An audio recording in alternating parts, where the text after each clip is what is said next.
Para quem não estava nos outros dias, eu sou Paula Machado, sou historiadora, sou produtora cultural e sou uma das pessoas que idealizou e que escreveu esse projeto, né? Esse projeto, ele foi contemplado no edital da Lei Aldir Blanc, através do Fundo Municipal de Cultura, pela Secult-For. E hoje a gente está chegando no nosso último dia, né? Já estamos acostumados com esse horário aqui todo dia.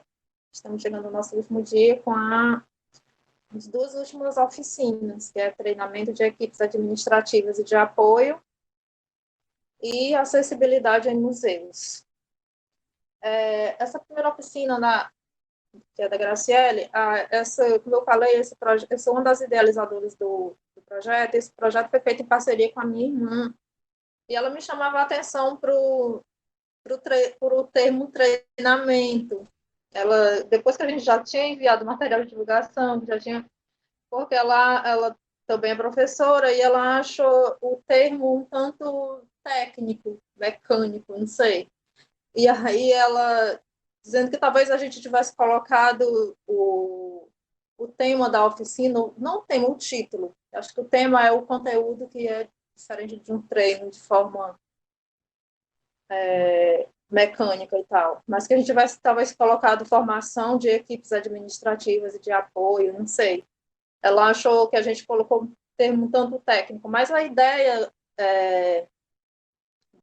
da oficina não é treinar, mas é que a gente possa formar, né? Que a gente possa sensibilizar, formar, sensibilizar, refletir sobre a importância dessas equipes e os seus papéis, os papéis que elas desenvolvem dentro dos museus, né?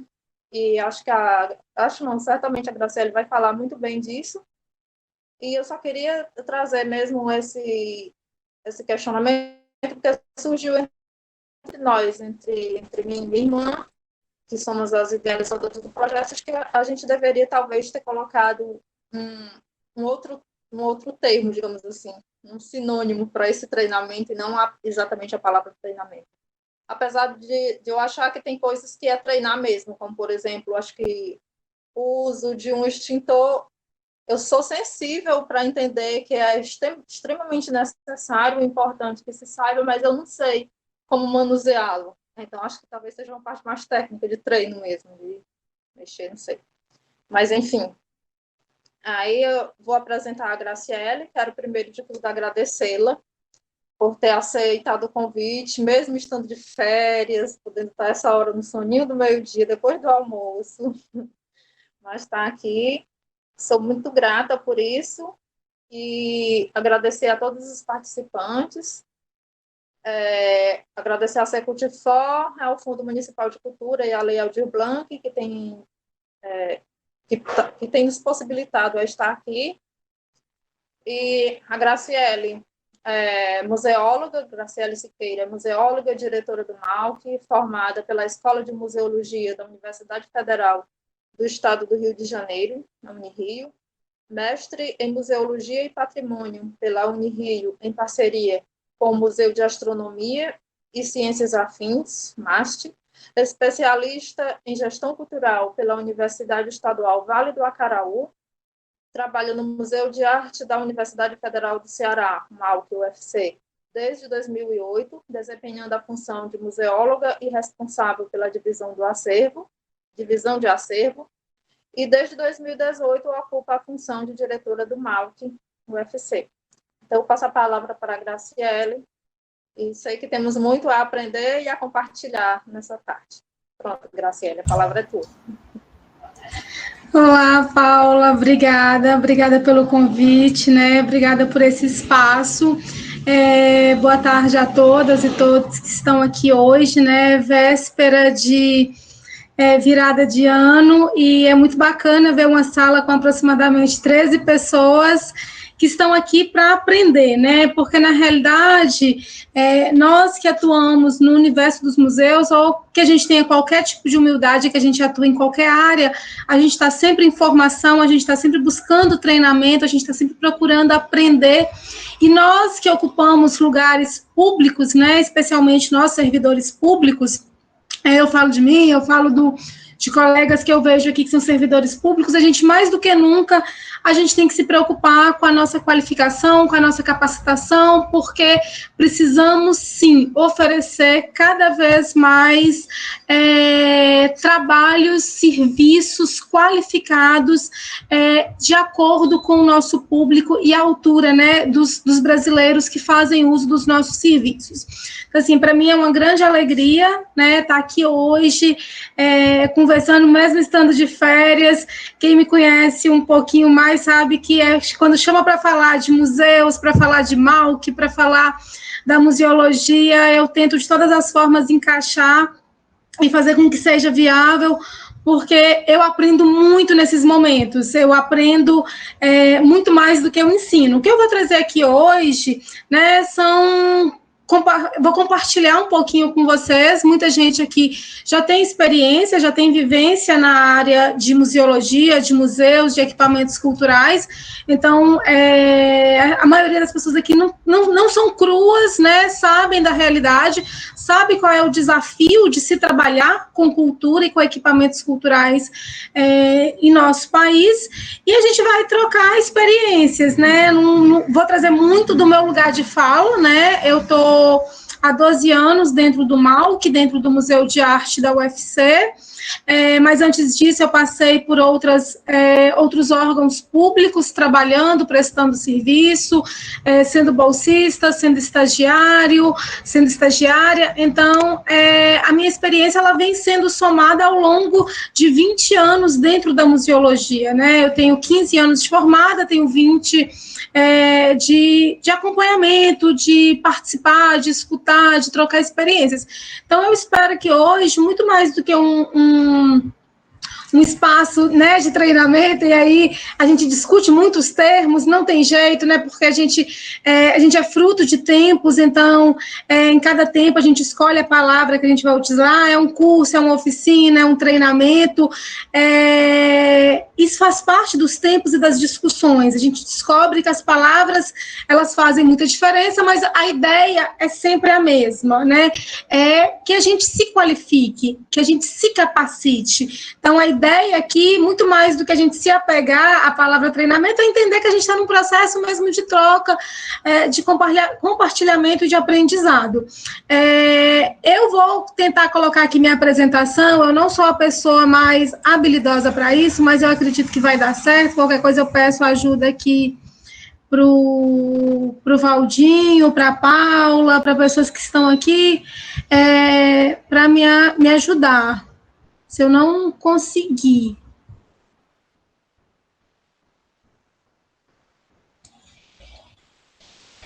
Bom, vocês estão vendo minha apresentação, eu acho que essa é a frase mais falada em 2020, né, durante essas aulas virtuais, aulas digitais, eu acho que foi o que a gente mais falou, falou ao longo desse ano, foi isso, se as pessoas estavam vendo, e aí eu queria só que me dessem um retorno, porque eu coloquei tela cheia aqui, e eu não consigo mais ver a sala e o chat. Sim, Graciela, a gente está vendo. Tá certo. Então, assim, não sabia que já tinha havido uma discussão, né, entre as mentoras desse projeto, mantive o título tal como eu recebi, e coloquei treinamento de equipes administrativas e de apoio, vou passando. Então, o primeiro ponto que eu vou trabalhar e apresentar para vocês é o conceito, né, de museus. Qual é esse conceito? Vou usar esse conceito, que ainda é o conceito mais utilizado, né, é um conceito que é discutido dentro das reuniões, dentro das assembleias gerais do Conselho Internacional de Museus, que é o órgão máximo da Unesco, que discute, que traz as discussões, os temas, as propostas, né, o pensar o museu dentro daquele tempo e dentro daquele momento, que é uma definição de 2007. Gente, é porque minha gatinha está por aqui transitando. Se vocês tamparem aqui a câmera, qualquer coisa, é porque ela passou por aqui. Então, qual que é a última definição que ainda é utilizada? Que museu é uma instituição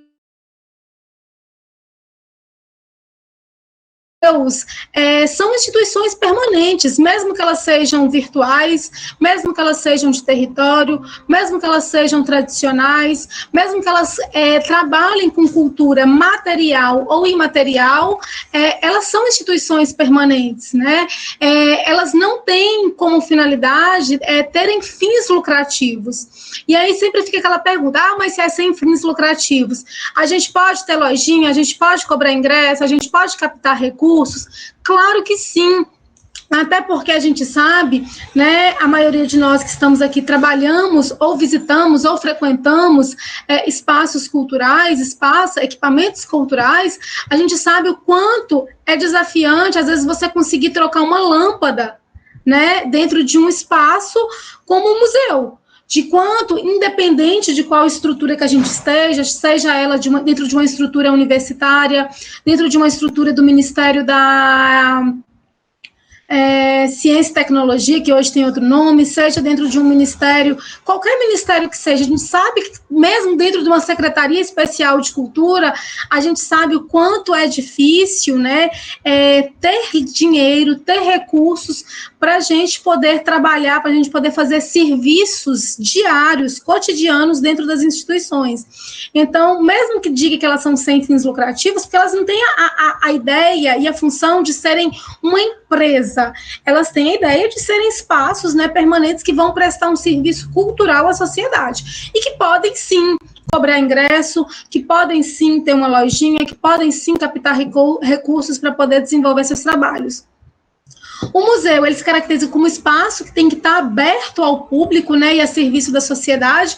Não adianta ser museu e ele estar fechado, ele servia a um pequeno grupo, como quando os museus foram criados, quando aparecia os primeiros museus, eles estavam a serviço de uma nobreza, de um poder, de um pequeno grupo. Hoje não tem mais isso, né? A gente tem que pensar cada vez mais essas instituições abertas ao público e a serviço da sociedade, ao serviço desse desenvolvimento. A gente precisa lembrar o tempo inteiro que museu não é um lugar só de guarda. O museu também é um lugar de descarte, de esquecimento, de memória, né? A gente não está ali só acumulando, a gente também está fazendo uma seleção natural ou artificial de acordo com as cabeças que pensam a instituição, né? Cada instituição, quando ela é criada, quando ela é mantida, quando ela é encerrada, ela é fruto de um pensamento, fruto de uma equipe, fruto de pessoas que estão ali pensando o que vai ser, qual é o futuro que está sendo pensado para aquele espaço. Então, tudo isso vai mudando, né? Assim como os conceitos, assim como as terminologias mudam, o nosso pensamento, ele vai mudando. E a gente precisa pensar a conceituação, o trabalho que é desenvolvido dentro da instituição por pessoas, por seres humanos, por pessoas que têm vivências acadêmicas, por pessoas que têm vivências pessoais, por pessoas que têm vivências sociais, culturais, e isso tudo vai se somando e vai dando a cara da instituição. A gente jamais pode esquecer disso. Cada instituição, ela atua que são mais fechadas, que são mais negacionistas, porque isso é fruto das pessoas que estão ali dentro, né? As pessoas que estão ali por trás, as pessoas que estão trabalhando e pensando esses espaços. E o que se faz dentro dos museus? A gente adquire, né? A gente conserva, a gente pesquisa, a gente comunica, a gente exibe essas heranças tangíveis e intangíveis. É impossível a gente pensar tanto o tangível separado do intangível, quanto o intangível separado do tangível. São duas coisas que a gente faz racionalmente a separação, o que é patrimônio material e o que é patrimônio imaterial, mas a gente sabe e a gente precisa ter essa consciência, e não é para a gente criar rixas, porque o patrimônio material é melhor. Tem função educativa, não importa se é um museu universitário, se é um museu casa, se é um museu científico, se é um museu de território, se é um jardim botânico, todos eles vão trabalhar em 3 linhas, né? Uma que é a educação, que é a educação não formal, né? A gente não tem uma missão de educar como a escola tem, como a família tem, mas a gente tem uma função de apresentar conceitos, conteúdos, ideias, que isso aí vai ser maturado ou não maturado de acordo com cada um. Tem uma missão que é acadêmica, né? A gente produz muito conhecimento a partir dos livros, a partir dos objetos, a partir dos pensamentos, a partir das equipes. E é um espaço de entretenimento. A gente costuma pensar os museus apenas como espaços educativos e acadêmicos. A gente esquece muito que os museus também são espaços de lazer. Por que a gente pensa que o museu é espaço de lazer quando a gente viaja para São Paulo, né, que os museus são muito bem explorados para fins de lazer, ou para a Europa, ou para a Argentina, ou para os Estados Unidos, e a gente não consegue imaginar os nossos museus nacionais, os nossos museus regionais, os nossos museus locais, como espaços de entretenimento. Né? Então, a gente precisa pensar isso.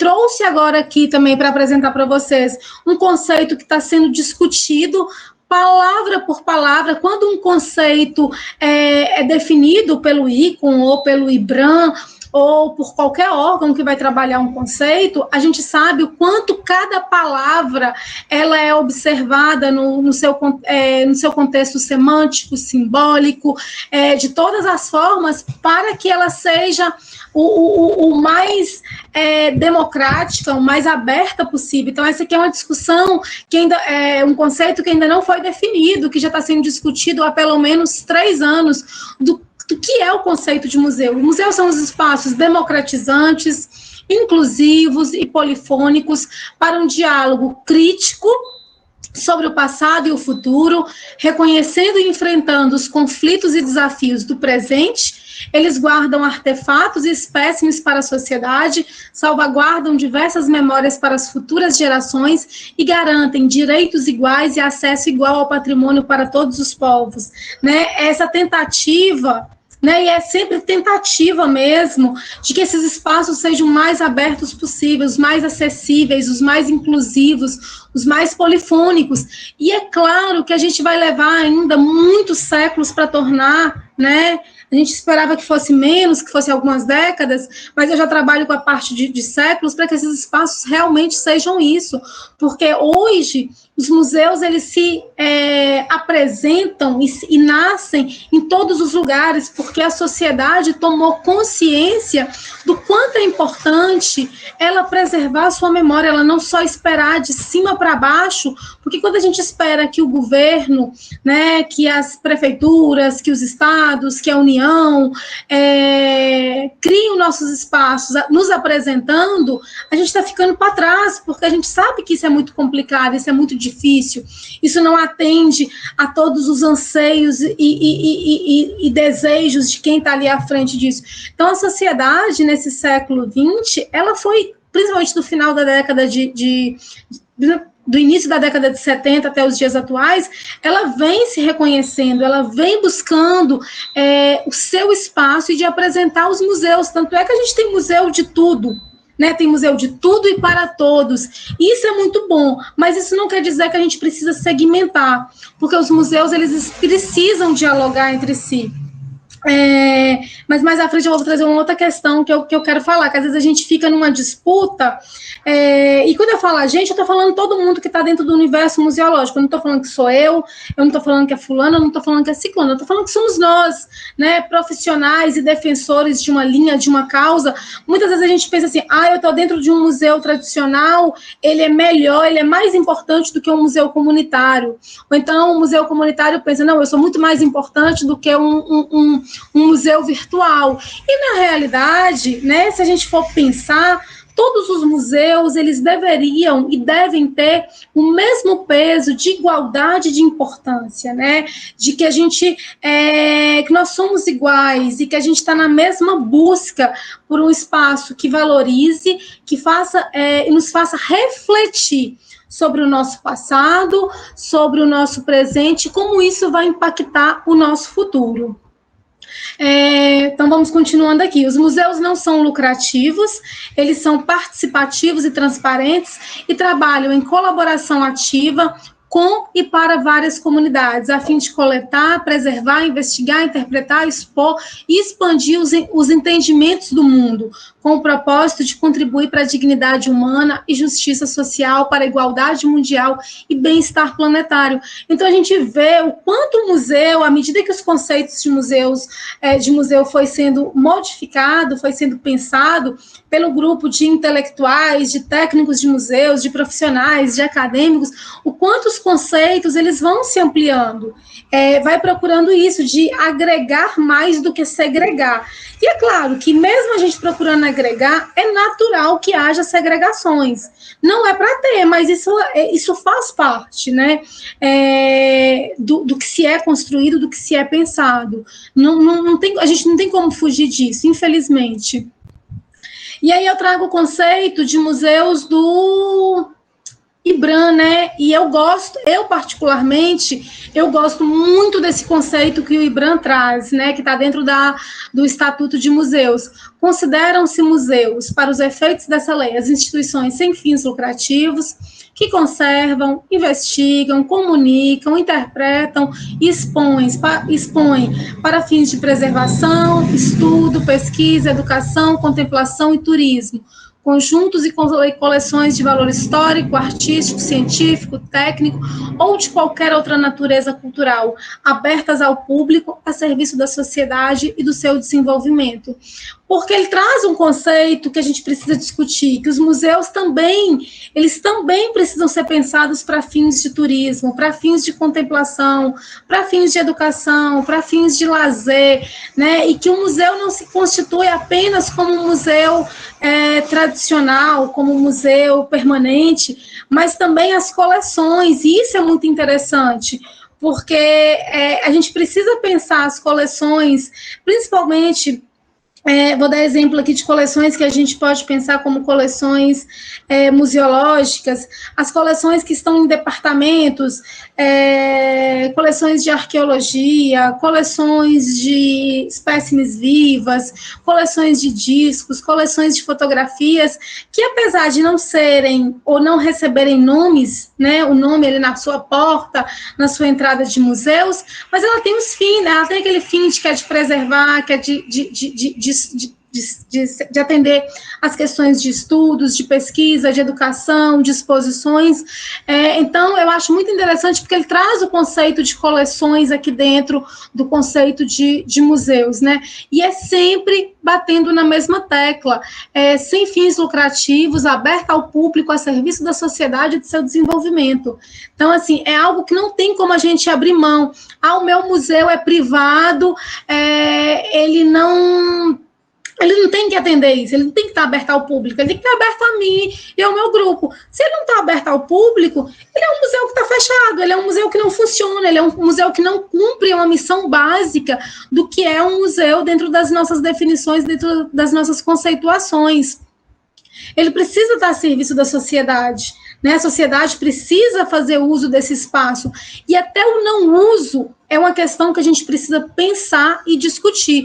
Os museus, né, quando eu digo museus, eu digo os profissionais de museus, eles têm que estar atentos, porque que muitas vezes o seu entorno não frequenta aquele espaço, né, porque que às vezes a comunidade que está ao seu redor não frequenta aquele lugar. Isso precisa ser discutido, não público, né? Porque o não público ele não está sendo atendido por esse serviço que a gente está prestando.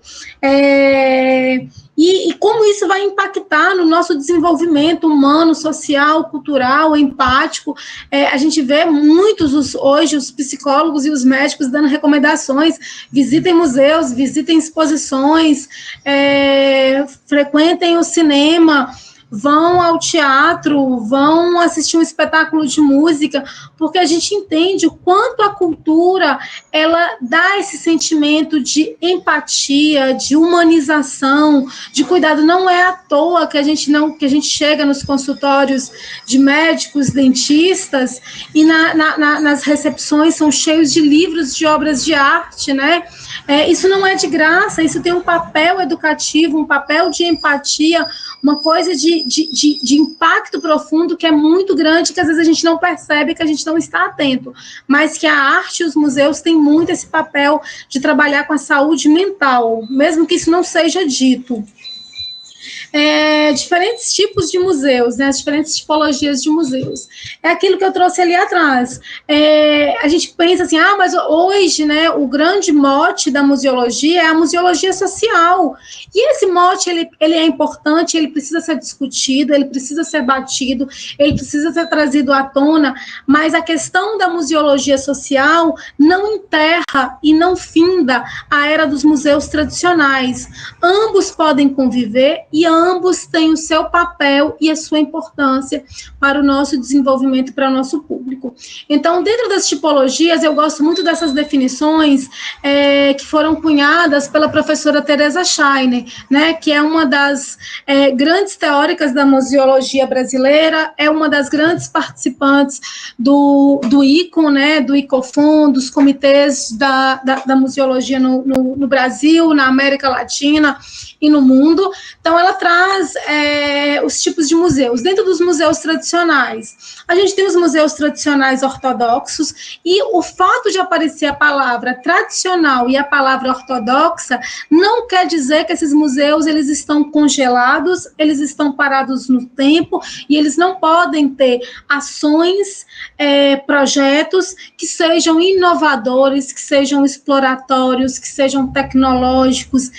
A gente não pode se limitar às palavras, a gente precisa pensar a base dessas instituições, né, desses museus tradicionais, e aqui eu dou como exemplo 3 museus que são naturezas diferentes, um museu de arte, um museu de história e uma casa-museu, né? Todos eles trabalham com linhas, com pensamentos diferentes, mas a gente tem como denominador comum um prédio, coleções, objetos e um público, né, que vai visitar. Então, essas são as nossas características básicas.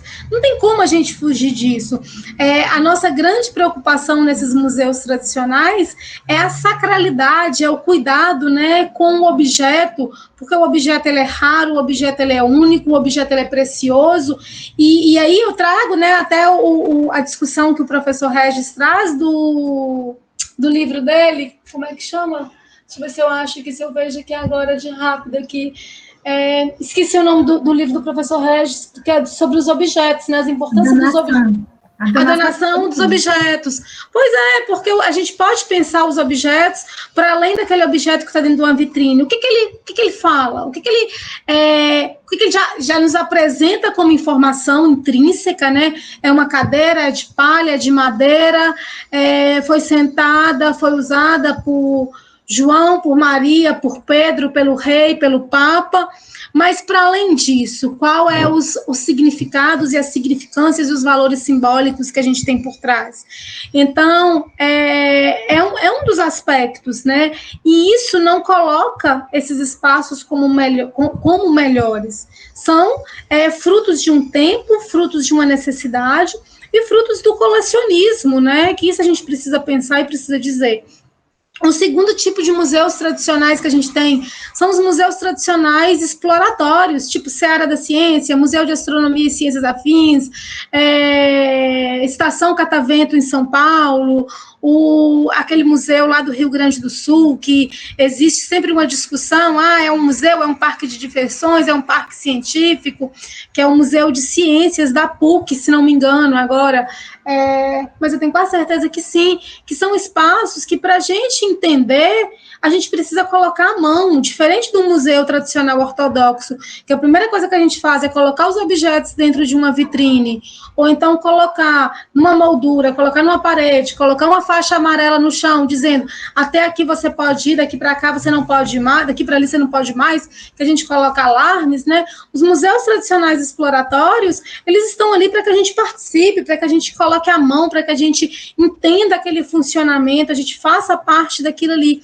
E não quer dizer que dentro de um museu tradicional exploratório, a gente também não vá ter uma coleção que seja ortodoxa, né? Isso não tira o efeito, né, de ter aquela coleção que foi o primeiro instrumento científico usado por Einstein para comprovar a teoria da relatividade.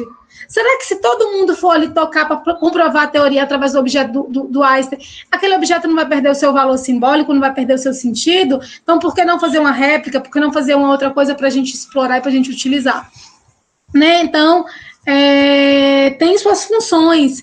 E o terceiro tipo de museus tradicionais são os museus tradicionais com coleções vivas. A gente pouco fala que jardins botânicos, zoológicos, aquários, são também circuitos expositivos, também são espaços museológicos, que a gente também separa por categorias, que a gente também separa por espécimes. A gente não vai colocar mamífero com... sei lá, né? Eu não sou bióloga, então vou fazer umas analogias aqui meio loucas, né? Vou colocar mamíferos com espécies mesaquáticas, né? Eu posso até ter a baleia ali como mamífero, mas é uma exceção. Eu não vou colocar o cachorro, não vou colocar a vaca, não vou colocar o gato dentro da água, porque não tem necessidade, eu não vou tirar os peixes para ficar fora. Então, a gente também cria, a gente também segmenta, a gente, aqui estão as aves, aqui estão os mamíferos, aqui estão os répteis, aqui estão os insetos, a gente também pensa esses circuitos, a gente também cria os roteiros, né? E a gente explora muito pouco esses espaços como espaços museológicos, né, como estruturas museológicas. A gente pensa muito esses espaços como os fragmentos que vão para os espaços tradicionais ortodoxos. E aí, mais uma vez, eu bato na tecla. Dentro de um museu tradicional exploratório, dentro de um museu tradicional com espécimes vivas, a gente pode ter espaços com coleções, com espaços expositivos, ou com próprias coleções que formam um espaço tradicional ortodoxo. Ele é muito presente, ele faz parte, porque a gente tende a taxidermizar os animais, a gente tende a preservar o instrumento científico que foi do Einstein. Então, a gente pensa tudo isso, a gente precisa colocar nos espaços que eles vão receber o tratamento diferenciado. O segundo tipo de museus que existem, né, a segunda categoria, são os museus de território, né, e o primeiro ponto são os ecomuseus e os museus comunitários, e são espaços que a comunidade se faz presente. Não adianta Museu de Arte da UFC querer ir para o Grande Bom Jardim criar o museu comunitário ou o ecomuseu do Grande Bom Jardim, se a comunidade ela não vê, ela não quer, ela não sente anseio de ter esse espaço. Então, são espaços que, diferente dos museus tradicionais, que a gente está preocupado com o prédio, com a coleção e com o visitante, nos museus de território, e principalmente nos ecomuseus e nos museus comunitários, a gente está preocupado com o espaço, com o território, com a territorialização, estamos preocupados com as construções do patrimônio, né, das discussões do patrimônio, e esse patrimônio, ele é agregado, ele é somado tanto às experiências materiais quanto às imateriais, e à comunidade, porque são espaços que são e devem ser pensados, criados, cuidados e mantidos com e para a comunidade. É claro, a gente tem os conceitos da museologia, a gente tem os trabalhos práticos, e isso é muito bom a gente poder levar isso para que eles sejam mais organizados e mais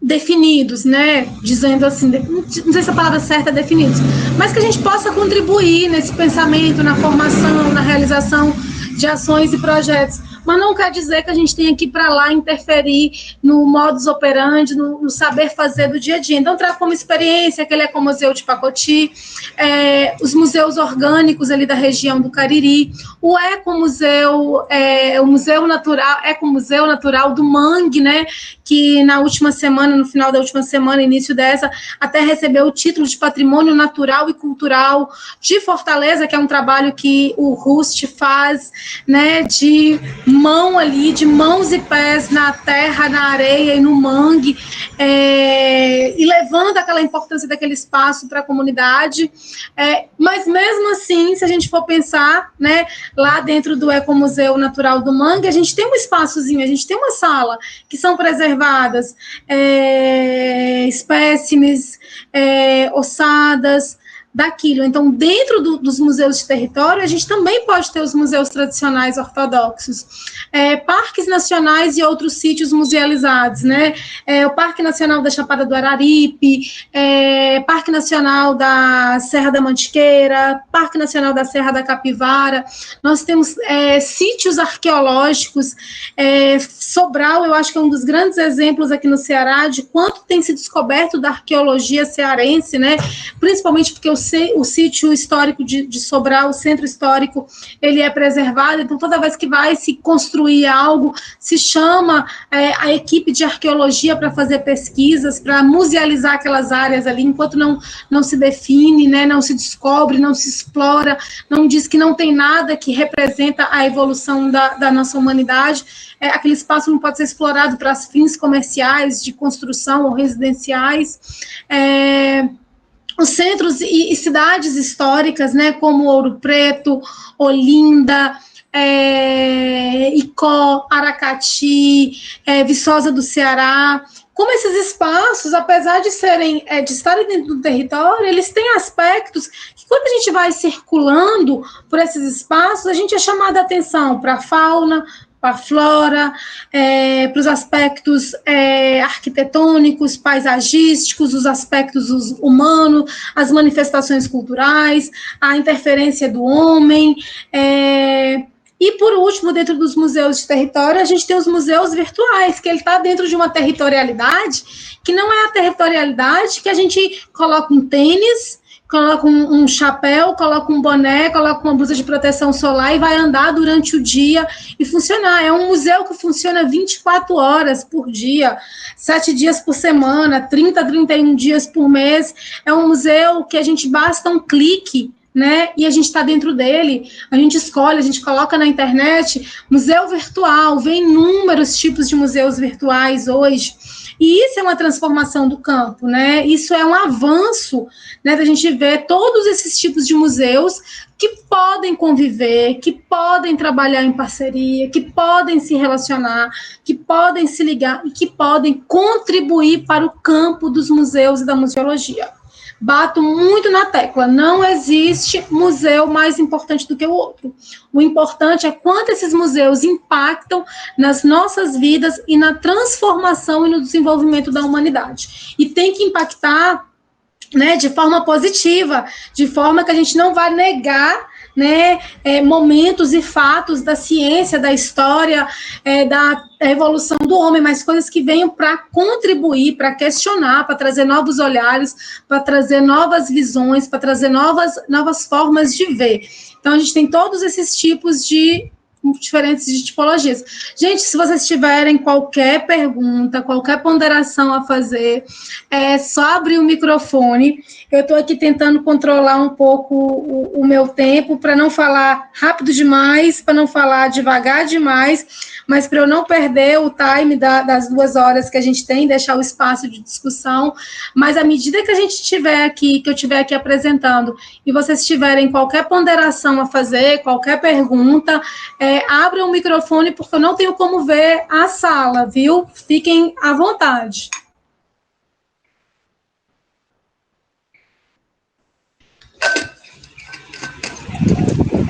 Graciele, tem um título, uma mensagem em cima do título do slide, né? Se você puder tirar. Lá vem, eu não sei como é que tira isso. Será que é só clicando? Pronto. Obrigada. Bom, e aí a gente vai entrar agora. Gente, vocês têm alguma questão, alguma pergunta? Minha filha, Não me deixe aqui falando sozinha, porque a gente se sente tão sozinha, porque tá todo mundo de câmera desligada, a gente está olhando só para a tela aqui do computador, então já é um sentimento de solidão, de isolamento, que fiquem à vontade. Oi, pode falar. Fabiana, boa tarde. Oi, Fabiana, boa tarde. Só compartilhar uma mensagem que eu já recebi várias vezes e que possa ser que alguém não tenha recebido. A Caixa Econômica, ela está com, digamos, um edital aberto até hoje para doação de mobília. E eu estou recebendo essa mensagem direto, então eu lembrei de partilhar com vocês. De repente, alguma instituição está precisando e ainda não recebeu. Certo. Gente, vocês escutaram aí o recado da Fabiana. Eu acho que compartilharam também no grupo da REM isso, né? Esse informe. Eu tenho uma leve impressão que eu acho que foi a Cristina Holanda que compartilhou por lá. Isso, foi bem compartilhado, mas como hoje é o último dia, por isso eu pedi sua licença para dar esse recado. Certo. E muito obrigado pela sua maravilhosa aula, estou aqui só aprendendo. Tá ótimo. Qualquer dúvida, estou aqui aberta para a gente aprender juntos, que eu também não sei muita coisa, não. Um pouquinho que eu sei, a gente vai compartilhando. Bom, gente, aí a gente vai entrar no outro ponto, né, que são...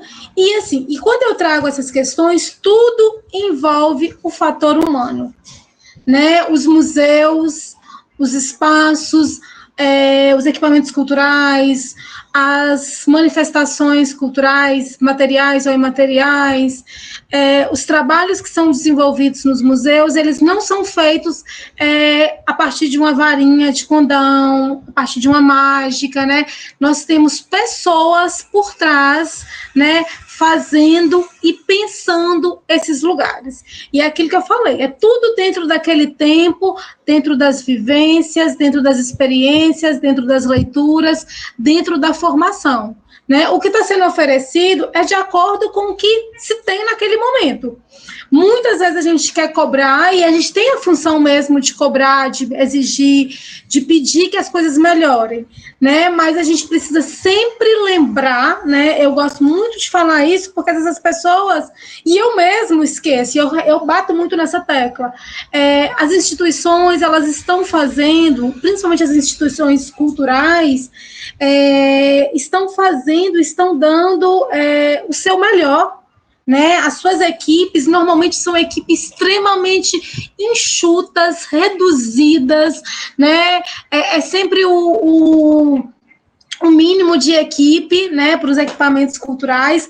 A gente vê poucas instituições que têm museus nas suas estruturas que investem, né, em terem equipes grandes, qualificadas, que possa atender todos os perfis de profissionais que poderiam atuar dentro de um museu.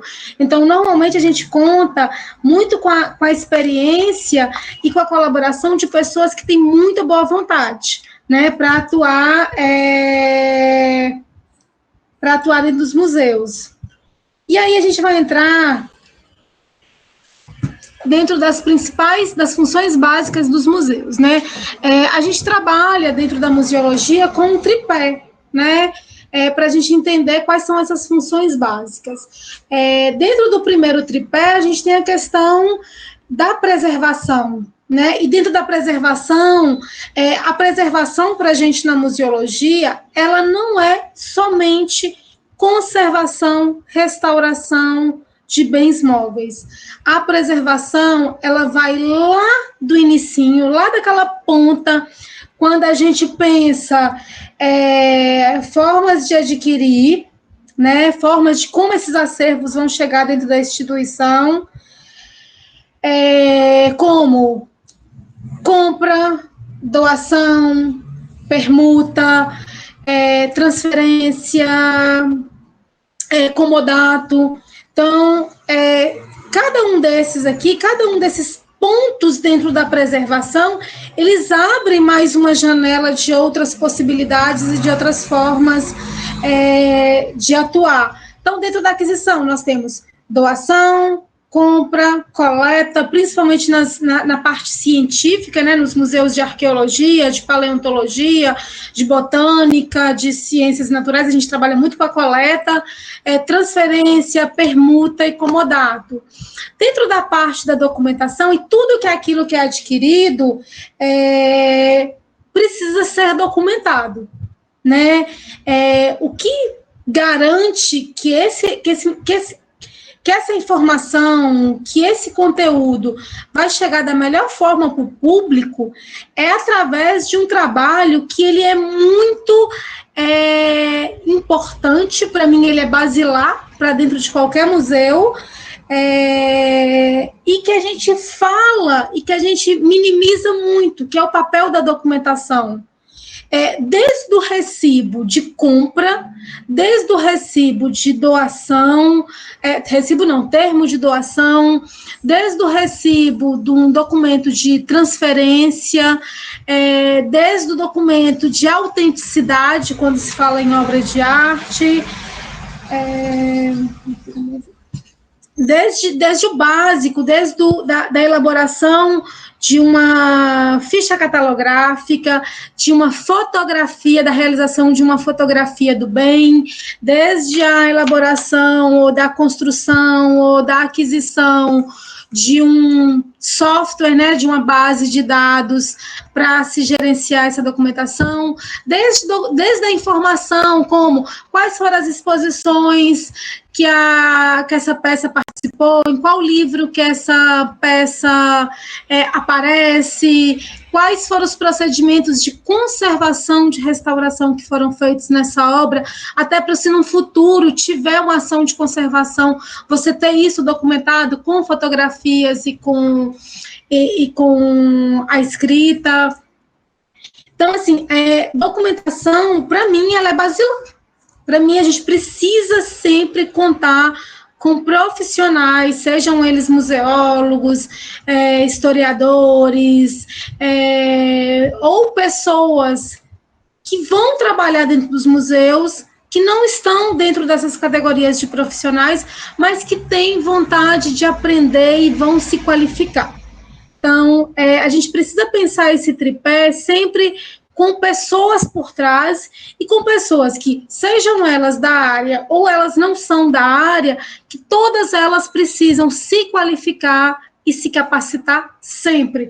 Até porque a gente sabe, né, que tanto a teoria quanto a prática, elas mudam, elas passam por técnicas de reversibilidade, técnicas de aperfeiçoamento, vários tipos, mas principalmente dentro da conservação, as técnicas de reversibilidade num procedimento de conservação, restauração que é feito. Outro item que é essencial e que a gente não... Né, na realidade, tudo é muito essencial. É a questão da segurança. Né? Segurança, vocês já fizeram o módulo com o Roberto. Segurança não é só você colocar a porta corta-fogo, não é só colocar a câmera, não é só colocar o vigilante. É você pensar estratégias de limpezas de calhas, de manutenção de sistemas elétricos e hidráulicos, de manutenção de ar-condicionado, de segurança da informação. A gente sabe que a documentação, ela é para ser pública, né? Ela é para ser acessível, mas nem tudo que está na documentação museológica, ela deve estar disponível para o público visitar. Por exemplo, qual a necessidade que a gente tem que colocar numa exposição? Quanto custa, quanto está avaliado no mercado de arte ou em qualquer outro mercado, quanto custa um Portinari? Essa informação, ela é relevante? Ela é para quem estuda avaliação, valorização do patrimônio, para quem trabalha com seguro. Mas qual é a necessidade da gente ter uma informação que pode estar aqui e é uma informação que ela é datada de um dia, de um momento, e que depois ela pode ter uma variação para mais ou para menos, né? Depende do que se descobre naquilo. E isso deve ser divulgado. Quando, por exemplo, a gente tem questões de segurança, tem um problema na segurança que eu acho que ele é generalizado de todos os museus, do Museu com a maior fonte de renda ao museu com a menor fonte de renda, que é goteira. Eu nunca vi um profissional de museus ou um museu que num dia de chuva as pessoas não estão desesperadas, né, olhando se aquele ponto que já teve uma goteira há 10 anos atrás, a goteira não volta, ou que não vai colocar nada de baixo, com medo de, se tiver algum problema, a goteira não cair ali. Eu nunca vi. Então, assim, a goteira, ela está influenciando na questão do vigilante, armado ou não armado, do sistema de câmeras ou não, é um outro tipo de segurança que a gente pensa. E aí a gente precisa ter profissionais dentro da estrutura atentos a isso. A questão da conservação. A conservação, ela vai na aquisição, ela passa pela documentação, ela passa pela segurança, ela reflete na arquitetura, ela fala aqui na pesquisa e no estudo, ela passa pela exposição, ela chega nas publicações. Então, assim, se a gente não pensa ações diárias de conservação preventiva, ou mesmo, quando necessário, de conservação curativa, ou mesmo quando a gente precisa, em último caso, de restauração, a gente precisa contar com profissionais, né, qualificados, especialistas, e que saibam fazer aquilo, porque qualquer ação de conservação que não tem uma prática ou que não tem um conhecimento, principalmente a curativa e a de restauração, a gente pode, para além de tentar fazer algo, a gente pode destruir um bem. Vi de alguns exemplos, como aquelas restaurações que depois se tornam memes na internet, e a gente brinca que são memes, mas naquele ali é um dano irreparável para um bem que teve aquele tipo de restauração, que sofreu aquele tipo de restauração, né? Então, a gente precisa estar atento às ações de conservação. A gente sabe, porque domesticamente a gente sabe fazer conservação preventiva. A gente sabe que se a gente colocar uma cortina numa janela, a gente vai diminuir a quantidade de luz que entra no espaço, mas, consequentemente, aquela cortina que está na janela, ela se torna com a fibra mais frágil, ela se torna mais clara, ela vai perdendo a sua cor, ela vai esmaecendo.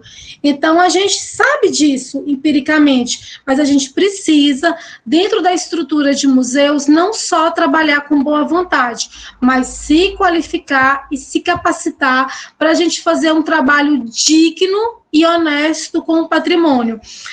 Eu falo e repito muito, eu não sou uma pessoa que sei fazer conservação curativa ou que faço restauração.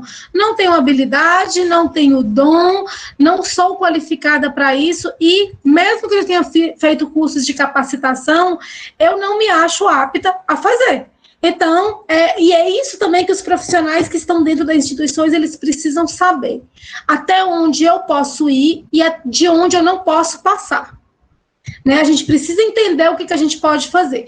É importante, e eu falo muito isso, né, do quanto, quando eu cheguei aqui no Ceará, eu me admirei muito, porque eu vinha do Rio de Janeiro, onde os museus, né, são grandes museus, sempre tinha as equipes muito grandes, e quando eu cheguei no Ceará, todos os museus por onde eu passava, o maior número de pessoas que tinha era na equipe do Museu do Ceará e do Dragão do Mar, que tinha as maiores equipes aqui em 2008. O restante era tudo, 1, 2, 3, 4 pessoas, e todo mundo muito ávido por aprender. Quando vinha qualquer oficina do Demus, hoje, Bran, todo mundo corria para fazer, porque todo mundo queria aprender alguma coisa nova, porque a internet ainda estava chegando com mais força, né? A gente ainda não tinha tantos livros, tantos manuais disponíveis na internet para a gente poder baixar. Então, quando vinha um técnico encaminhado pelo atual IBRAM hoje, todo mundo ficava louco para aprender, e assim, desde o interior, lá do sul do Cariri, a grande Fortaleza, todo mundo querendo aprender, porque assim, na realidade a gente tem que fazer as coisas dentro dos museus, e a gente faz de absolutamente tudo, mas a gente tem que saber qual é a hora que eu estou qualificada e que eu estou capacitada para fazer, e qual é a hora que ou eu tenho que fazer um dossiê, um laudo técnico, ou eu tenho que contratar alguém externo para poder fazer, e como é que eu vou alcançar esses recursos. O último ponto dentro do tripé da preservação é a questão da arquitetura, arquitetônica, né, de adaptação dos espaços, de ajustes das salas, de construção dos circuitos de exposições. Hoje, né, desde 2000 para cá, um dos pontos que está sendo mais pensado, e é o ponto da próxima pauta, né, é a questão da acessibilidade, da inclusão, de quanto esses espaços, eles não precisam só dizer que são democráticos e acessíveis e inclusivos, mas eles precisam de fato serem, né, com o pensamento de criação de réplicas, de circuitos, com pisos táteis, com maquetes, com formas que o público que tem deficiência, seja ela física, auditiva, visual, possam também fazer uso desses espaços. O segundo ponto do tripé é o ponto da investigação. A gente pensa, né, costuma pensar, e as pessoas, às vezes, quando estão chegando na área da museologia, dos museus, eles pensam, não, eu estou estudando, mas eu não preciso entender esses processos aqui. A gente precisa entender como as peças chegaram no museu, como essa documentação foi organizada, quais são as medidas de segurança, seja segurança física, informacional, estrutural, quais são as ações de conservação preventiva, curativa ou restaurativa, processos de ajustes, de crescimento, de ampliação, de reforma, de construção de novos espaços, de adaptações. Então, a investigação, ela permeia tudo isso aqui, porque a gente precisa estudar, precisa conhecer o nosso acervo. O acervo não é só para estar documentado ali no básico do dia a dia. Agora, existe um problema, que é um problema que é de todo mundo. Muitas vezes a gente está fazendo isso aqui de cima e a gente não consegue fazer a investigação e a pesquisa e o estudo. E a pesquisa e o estudo, ela fica muito relegada ou muito destinada apenas aos acadêmicos, né? As monografias de graduação ou de especialização, as dissertações de mestrado, as teses de doutorado, os dossiês técnicos, mas a gente precisa encontrar tempo dentro das instituições e para os profissionais, para que os profissionais que estão dentro da estrutura dos equipamentos culturais, eles possam conhecer mais a fundo e escrever também sobre isso, né? A documentação técnica, ela é muito importante para o dia a dia das instituições. Alguém abriu o microfone, alguém quer falar? Alguma coisa? Então, continuo. E o terceiro ponto dentro do tripé, né, das funções básicas do museu, é a questão da comunicação. Se a gente perguntar a um visitante, você visitou qual museu? Ele vai falar assim, visitei o MAUC, visitei o Sobrado, visitei o Dragão, visitei o Museu do Ceará, visitei o Mini Museu Firmeza, visitei o Ecomuseu do Mangue, visitei o próprio Teatro José de Alencar, que também é um equipamento cultural, também é um espaço que a gente pode pensar como espaço musealizável, musealizado, mas quando você pensa assim, mas o que você viu no museu? As pessoas vão dizer que elas viram a exposição, que é a nossa janela, né? É o nosso espaço oficial de comunicação dos museus com o público, com os visitantes, com a comunidade, né? É a exposição, é a nossa janela, é onde o museu se apresenta, é onde o museu apresenta as suas narrativas, é onde o museu apresenta as suas linhas de pensamento, é onde o museu tem o principal canal de comunicação do museu. E a gente pensa aquisição, documentação, segurança, conservação, arquitetura, pesquisa, estudo, visando realmente a criação dos circuitos de exposições, seja eles de longa duração, seja eles de média duração, como as exposições temporárias, ou de curtíssima duração, ou de curta duração, como as exposições itinerantes, como as exposições que vão circular. Mas a gente também precisa pensar a comunicação, aquilo que a gente faz de publicações, de seminários, de livros, de palestras, de folders, de cartilhas, né? Aquilo que a gente disponibiliza nas nossas nossas páginas eletrônicas, sejam elas sites, sejam elas redes sociais, como Instagram, Facebook, TikTok, YouTube, Flickr, tudo isso são páginas eletrônicas e tudo isso está na forma que a gente se comunica. E tudo isso a gente precisa contar com pessoas fazendo. Uma das coisas que eu sempre falo e que as pessoas acham que é muito fácil, é tipo assim, não, mas eu entrei no site lá do Malk e eu não encontrei tudo o que eu queria, né? E realmente, né, a gente tinha um site que tinha um padrão, a gente precisou migrar para um outro site que é o padrão institucional hoje, a gente esbarra em questões de direito, né, de uso de imagem, direitos autorais, que não são nossos, que a gente precisa respeitar e que a gente precisa entender. A gente tem a limitação de períodos de bolsas de alunos que podem nos ajudar a contribuir para a alimentação desses espaços, mas todo mundo acha que montar exposição é a parte mais fácil, porque a gente só coloca os objetos dentro da vitrine ou pendura os quadros na parede, e a manutenção de páginas eletrônicas, né? Principalmente hoje com as redes sociais. Não, mas é só colocar uma foto e um textinho qualquer lá nas redes sociais que funciona. E não é assim. A gente sabe, e cada vez mais está sendo exigido que a gente se qualifique, nós profissionais que estamos atuando dentro dos museus, que a gente se qualifique cada vez mais para entregar produtos com boa comunicação, com boa identidade visual, com bom resultado, com bom alcance, porque a pandemia trouxe uma coisa, né? Primeiro ela nos separou, né? No bloco de quem acredita na ciência e na vacina, e no bloco de quem não acredita na doença, na vacina e em qualquer outra coisa. E o segundo trouxe a gente para esse mundo virtual. Por exemplo, hoje a gente está aqui numa sala, que a última vez que eu estava na sala ali, né, antes de vir para a apresentação, a gente estava com 13 pessoas. Né? Quando é que nós, espaços museológicos, a gente conseguia fazer algum evento que começava e terminava com 13 pessoas? Né? Era uma coisa muito difícil. Quando é que a gente poderia trazer um teórico, um acadêmico do sul, do sudeste, do centro-oeste, daqui do próprio nordeste ou do norte, para a gente poder falar se a gente não tem, às vezes, o dinheiro para trocar a lâmpada, mas a gente também não tinha o dinheiro para pagar uma passagem, para pagar uma diária, para pagar a alimentação.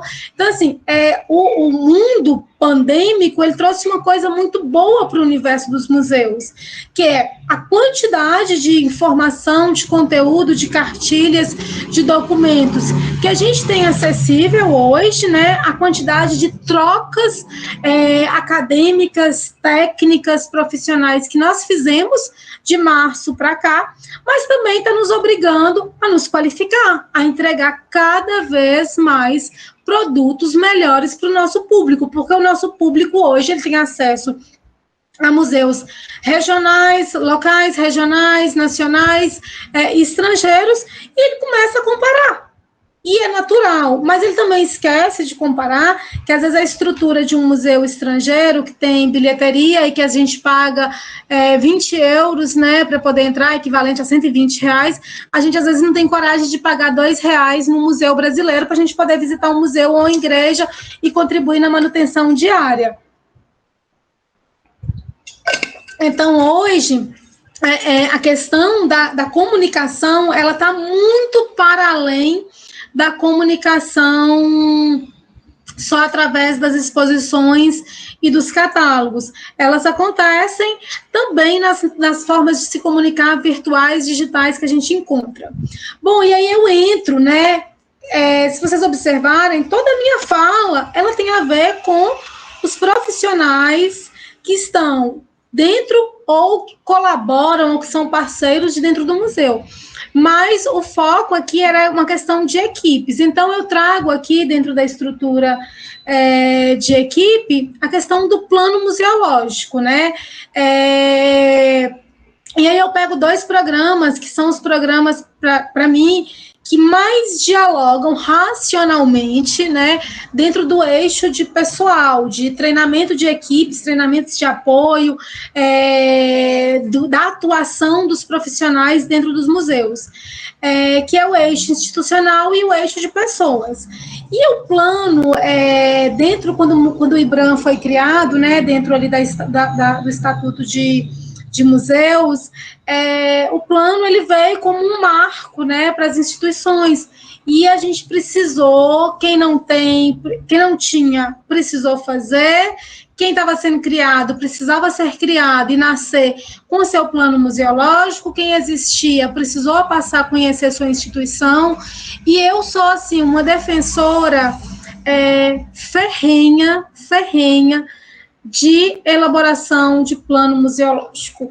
E eu vou falar por que eu sou uma defensora ferrenha da elaboração de planos museológicos e o quanto os planos museológicos, eles contribuem e eles fazem a diferença nos museus.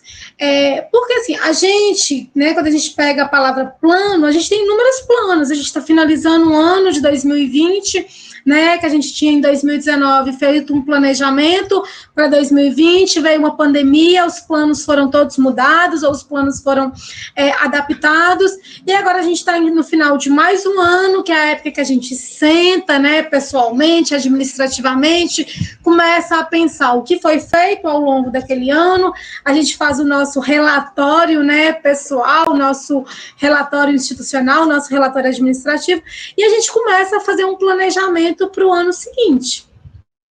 E quando a gente faz esses relatórios, esses planejamentos, a gente está sonhando, né? A gente está idealizando, a gente está colocando, está tentando alinhar aquilo que a gente sonha com aquilo que é possível, a gente está tentando tornar algo, criar metas, criar objetivos, criar estratégias para que em algum momento a gente possa alcançar, né? Se a gente vai alcançar em 1 ano, se a gente vai alcançar em 3, se a gente vai alcançar em 5, se a gente vai alcançar em 10, mas a gente está sempre fazendo planejamentos, né, para nossas vidas e para os nossos espaços de trabalho.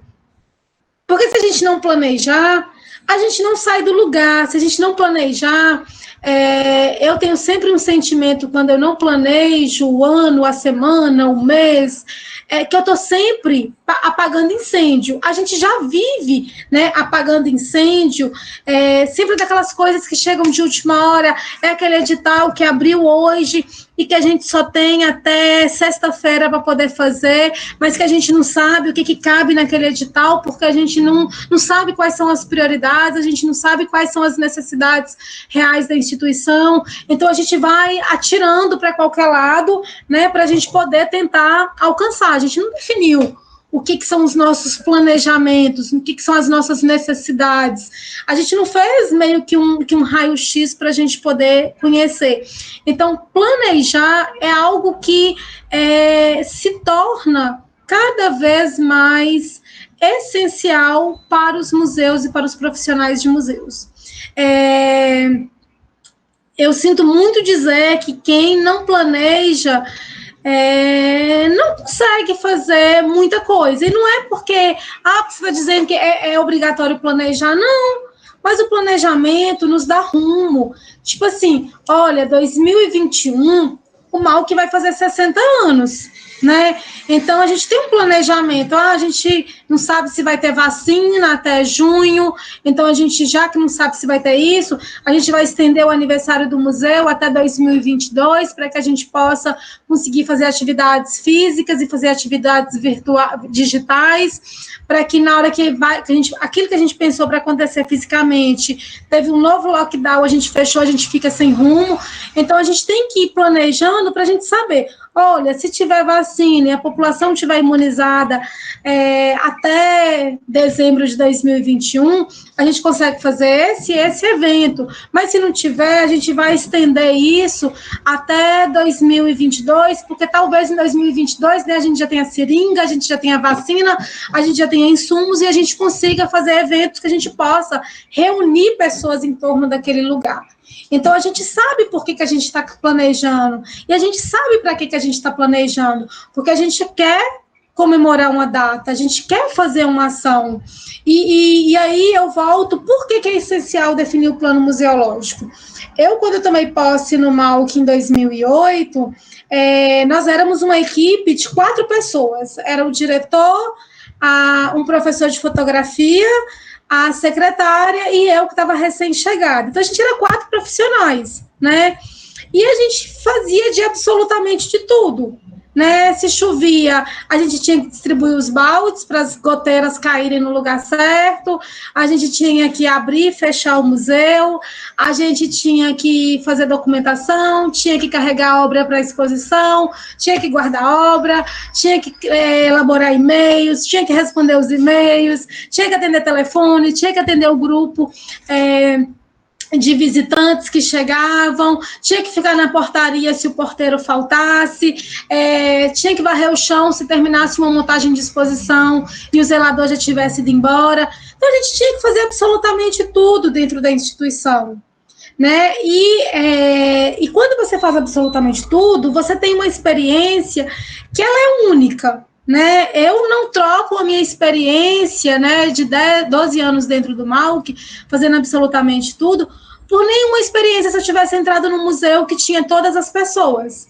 Porque eu tive um olhar holístico sobre a instituição, eu consigo ver a instituição como um todo, do teto, da calha ao formigueiro que pode nascer no jardim do museu, a portaria, uma questão de segurança.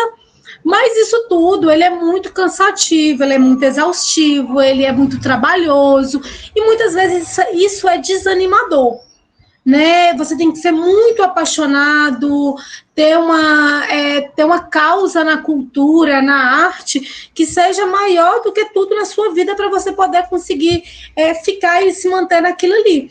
Então, uma das coisas que eu fiz quando eu cheguei em 2008, né, e a partir de 2009, foi sentar e escrever um plano museológico. Ai, Graciele, mas todo mundo diz que o plano museológico é global, é integrador, é participativo, todo mundo tem que sentar e tem que fazer juntos, todo mundo tem que discutir. Naquele momento ali, a equipe que a gente tinha, ela não tinha um olhar do plano museológico, ela não entendia o que era um plano museológico, ela não sabia o que era um plano museológico. Eu tinha essa consciência, eu sabia o que era, eu já tinha feito os cursos, então para mim era importante, para eu conhecer a instituição e para a partir dali a gente começar a definir participação em editais, para conquistar o corpo de equipe que a gente tem hoje, para a gente conseguir material de conservação, eu precisava estruturar aquele plano museológico. Mesmo que eu não fosse fazer os planos, o planejamento que a gente ia conseguir executar em 2009, 2010 e 2011, mas sempre foi algo que estava sempre ali, ó, na minha mesa, na mesa do diretor, a gente conversando, não vai dar certo, não vai dar agora, mas vamos rever isso para o ano seguinte, vamos fazer os relatórios pontuando o que foi feito, o que não foi feito, e foi quando a gente conseguiu sair do lugar.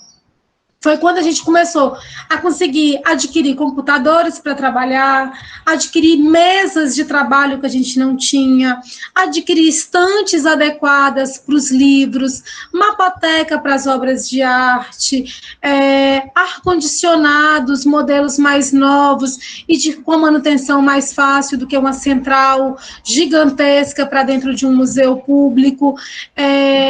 Conseguimos montar uma equipe a partir de 2015, né? Então, o plano, ele te ajuda a te dar os rumos. Ele é fácil de aplicar? Não, ele não é fácil de aplicar. Ele é muito difícil de aplicar. Ele é muito difícil que você consiga sensibilizar os gestores acima de que aquilo ali, que a causa cultural, ela é importante, ela tem diferencial, mesmo que você não tenha um retorno financeiro, monetário, empresarial, de impacto, como tem a descoberta de uma pele de tilápia que faz com que a universidade ganhe $500 mil, né? Mas tem um impacto na vida das pessoas que vão ali, você consegue melhorar um circuito de exposição. Então, tudo isso faz muita diferença no planejamento. E por que estamos planejando? Porque dentro do universo museológico, a gente vai mudando as coisas muito pontualmente. É muito raro aparecer uma fada madrinha né, a lá Cinderela, que vai chegar, vai bater a varinha de condão e vai transformar a gata borralheira, né, na Cinderela na noite do baile. Isso é muito raro. Pode acontecer? Pode, né? A gente pode ganhar um edital dos direitos difusos, que é R$1 milhão, e a gente pode fazer uma mudança estrutural gigantesca dentro dos museus. Mas isso é raro. Isso é muito difícil. Então, a gente tem que ir ali no conta-gota, na dose homeopática. Não, 2021 eu quero dar uma melhoria na comunicação do museu. Mas, em paralelo, no segundo ponto, eu quero melhorar o núcleo educativo. No terceiro ponto, eu quero melhorar as estruturas administrativas. No quarto ponto, eu quero melhorar o nosso circuito de exposição. A gente tem que conhecer o que a gente precisa melhorar. A gente precisa saber o que a gente precisa fazer dentro das instituições, e a gente precisa definir as hierarquias do que precisa ser feito antes, do que é mais urgente, do que é mais necessário, do que é o mais importante naquele momento, porque no final das contas, tudo é importante. Quando a gente terminar de fazer o último, o primeiro já estava lá pedindo, pelo amor de Deus, eu estou aqui, venha fazer por mim novamente, porque está na hora de refazer o primeiro. Então, a gente vive dentro dos museus ciclos repetitivos, né? Porque envolve conservação, pessoas, mudanças de equipe, manutenção de equipe, manutenção de mudanças políticas, mudanças organizacionais. Então, muita coisa impacta no dia a dia das instituições. Então, para o museu saber o que ele quer, para o que ele quer planejar, a primeira coisa que ele precisa ser pensado, né, ele precisa pensar é qual é a sua missão. Né, o que ele está fazendo aqui, para que ele existe, para quem ele existe, por que ele existe, e saber e definir sua missão não é uma coisa que está na moda. É algo essencial, né? Hoje, a grande discussão para nós, né? Qual é o meu propósito de vida, qual é a minha missão nesse planeta? A mesma coisa para os museus. Os museus só diferem da gente porque eles são instituições físicas, materiais, estruturais, né? E nós somos pessoas humanas que mexemos com sentimentos, com questões materiais também, mas a gente é muito parecido com a estrutura de museu. O museu precisa saber qual é a sua missão, para quem é que ele existe, por que é que ele existe, para quem por quê.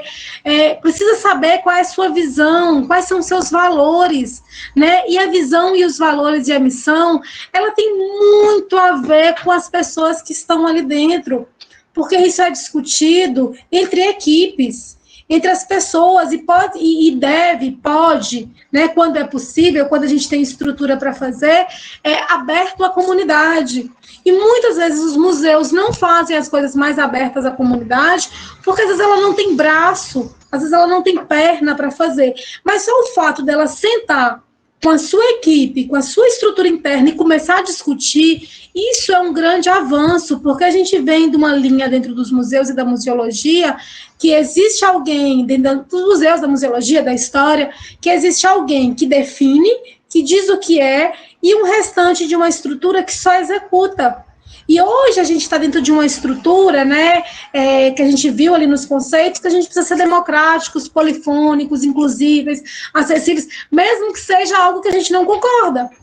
Né? A nós que estamos ou à frente da equipe ou dentro de equipes, né? Eu falo que eu estou à frente de uma equipe e estou com a equipe.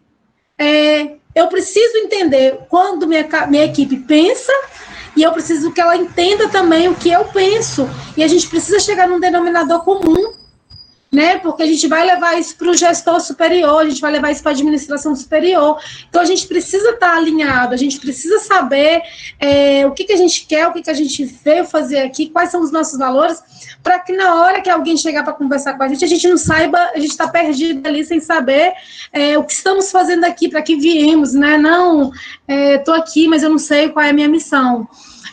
Então, é isso. Definir a missão dentro da estrutura de apoio administrativa. E o apoio administrativo não é só quem fica em secretaria. Estrutura administrativa, para mim, é todo mundo que está daquela portinha, que é a portinha que o visitante não passa.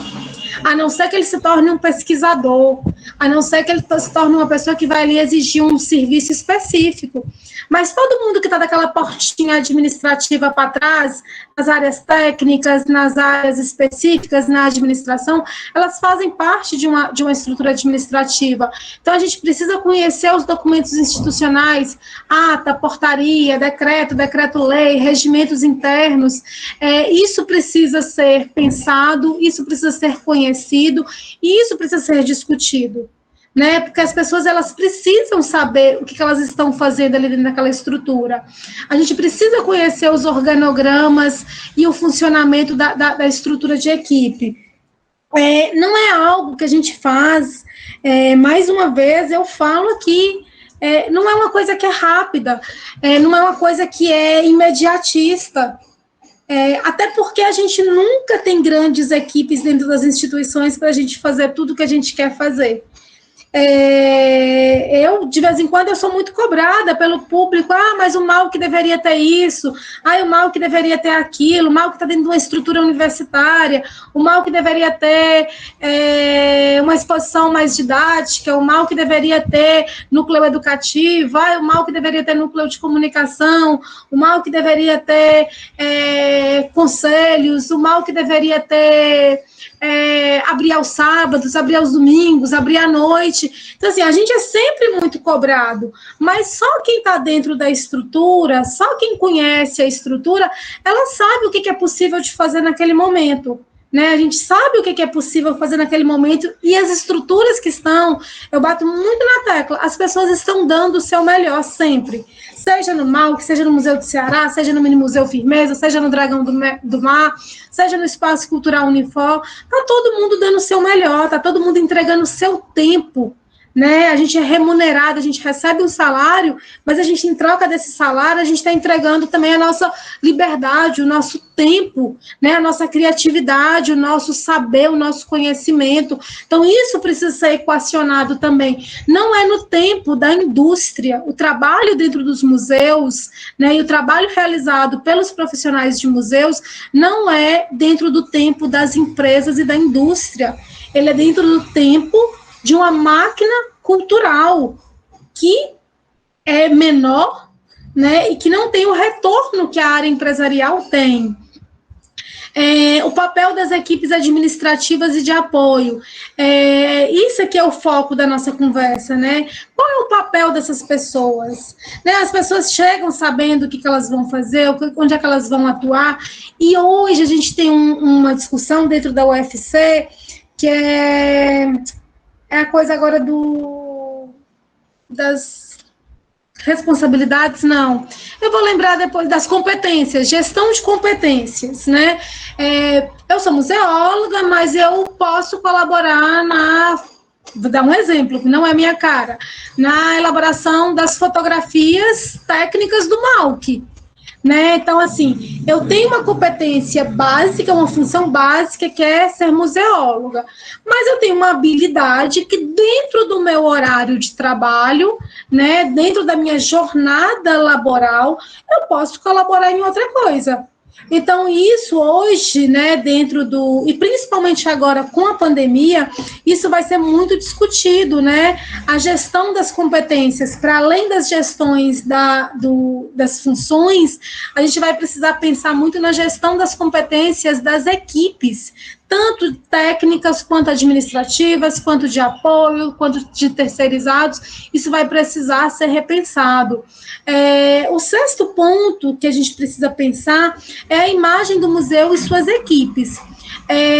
Eu falo muito lá no museu que a gente tem que ter muito cuidado como a forma como nós recepcionamos o público, como nós respondemos, como nós atendemos, porque se é um público que vai a primeira vez ao museu e a gente passa uma imagem que o museu ele é grosseiro, que ele é mal-humorado, porque quando eu falo que é o museu que está representando, é um mediador, é um educador, é o recepcionista, é o porteiro, é o vigilante.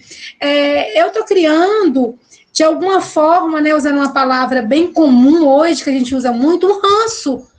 Porque pode ser que aquela primeira vez da pessoa ali, que poderia ser uma vez maravilhosa, dentro de um museu lindo, com obras de arte lindíssimas, pode ser uma coisa que ele saia dali no mesmo rastro que ele entrou, e aquilo ali se torne algo que ele nunca mais vai fazer na vida.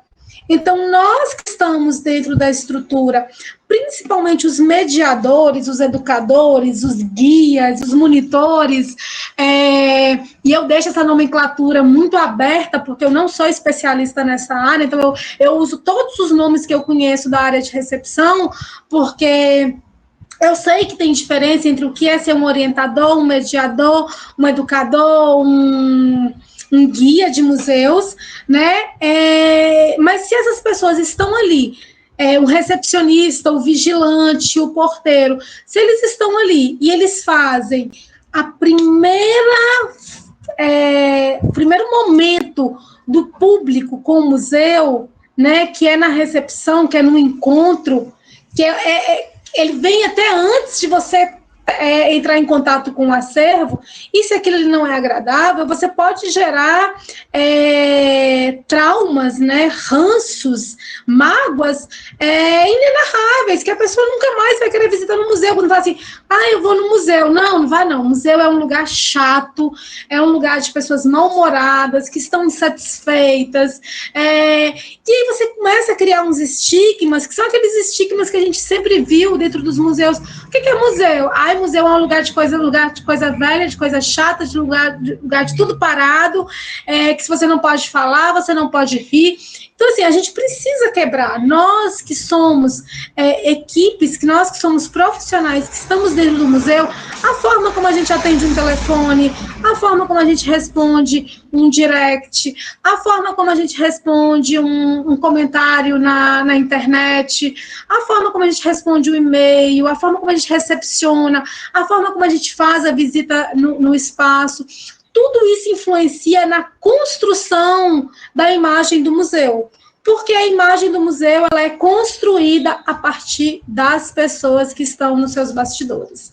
E quando eu falo que estão nos seus bastidores, são as pessoas que vão da portaria, da recepção, à pessoa que está na reserva técnica, que às vezes é convidado para ir lá responder alguma questão específica, resolver alguma demanda técnica, e que o visitante tem curiosidade de perguntar. Então, isso é muito importante, né? Eu falo muito, só vá trabalhar no museu se você gostar de pessoas e gostar da área, porque é uma área árida, é uma área difícil, que a gente não consegue mudar e transformar da noite para o dia, que requer muito empenho, que requer muito amor, que requer muita ética e que requer muito respeito. Respeito com o acervo, respeito com a comunidade, respeito com o público, respeito com o prédio, respeito com a história daquela instituição. Então, se a gente não tem condições, né, de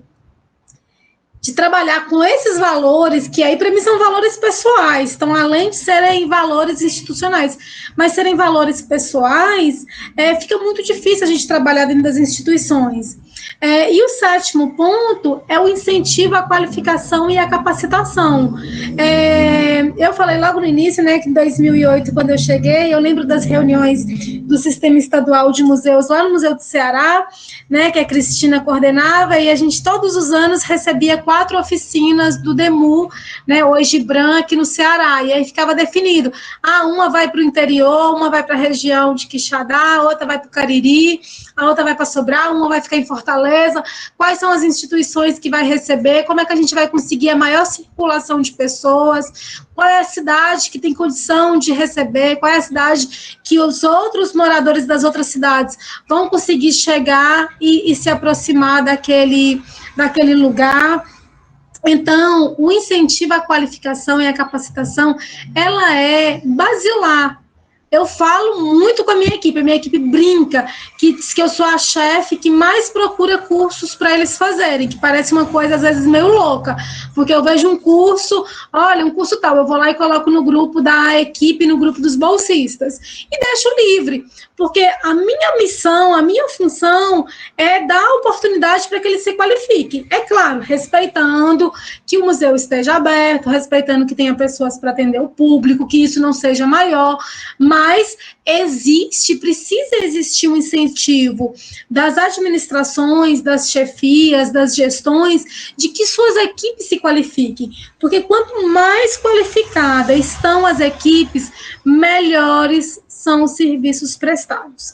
Isso é inquestionável. Agora, as qualificações e capacitações, elas não devem servir apenas para alimentar os egos e não, esse conhecimento é meu, eu que fui lá, eu que dediquei meu tempo, eu que estudei. Mas se você fez um curso, você fez uma qualificação liberada pela sua instituição, dentro do seu horário de trabalho, tem a ver com o que você desenvolve dentro da instituição, você também tem por obrigação dar um retorno institucional.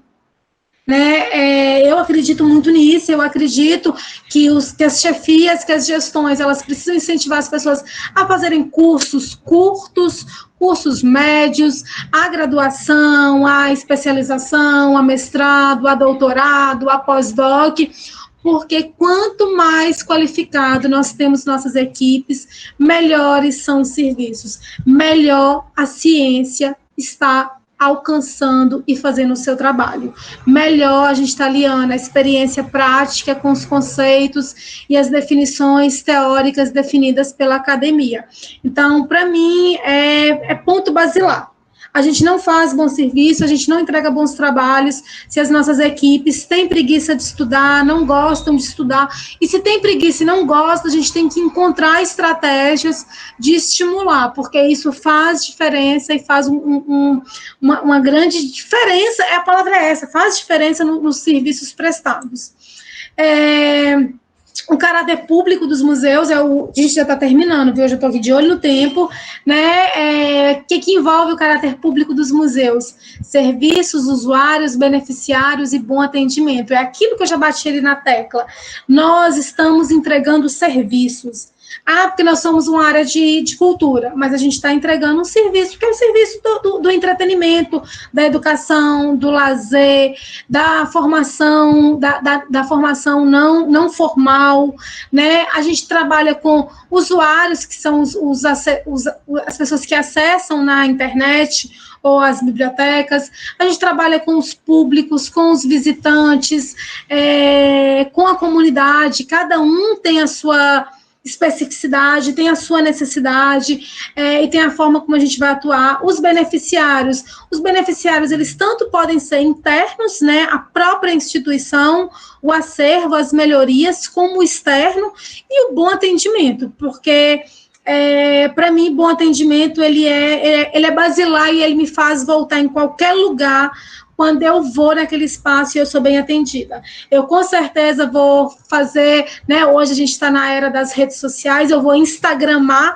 aquele lugar, eu vou marcar aquele lugar nos meus stories, no meu feed, e vou deixar a sementinha para que outras pessoas descubram e vão ter aquele bom atendimento. Então, o bom atendimento, ele é básico para que as pessoas voltem, né, e para que dê o caráter, né, para que dê a cara das instituições. Os cuidados básicos com os bens culturais, eu já falei muito, né, a gente trabalha com questões de conservação preventiva, de restauração, de segurança, de manutenção. Cuidados básicos envolve da hora que você chega de manhã e você olha se os ar-condicionados estão ligando sem vazamento, se as luzes estão funcionando, se as paredes não estão caindo por conta que ficou 8 meses fechado e deu infiltração, que não tem teia de aranha circulando nas obras. Há um momento que a gente fecha no final do dia, que a gente confere se todas as chaves foram desligadas, se a gente não deixou nada ligado, ou mal conectado, que a gente confere se a porta do museu está bem trancada. Então, isso, se os nossos funcionários estão bem, né, os cuidados básicos com os bens culturais também envolve entender que a gente não está trabalhando com máquinas, a gente tem pessoas, né, a gente tem mulheres, a gente tem homens, a gente tem trans, a gente tem os gêneros diferentes, e cada um tem suas vivências e seus... e suas dores, né, suas alegrias e dores de ser quem são, e isso muitas vezes influencia no tratamento, né, nos cuidados básicos com os bens culturais. Então a gente precisa conhecer e conversar com as pessoas que estão dentro dessas estruturas de equipe, né, a importância do público e do trabalho comunitário. A gente trabalha para o público, seja museu público, seja museu privado, a gente trabalha e a gente só é chamado de museu quando a gente está aberto, né, e tendo relação, tendo contato com o público e com o usuário dos museus. E o trabalho comunitário, ele pode ser e fazer a diferença, né, naqueles espaços, naqueles lugares, como os museus comunitários, como os ecomuseus, como os parques naturais, como as cidades, museus, como os próprios museus tradicionais. O trabalho comunitário faz muita diferença, ele precisa ser mais visto e mais... ter mais aberturas para eles dentro dos espaços tradicionais.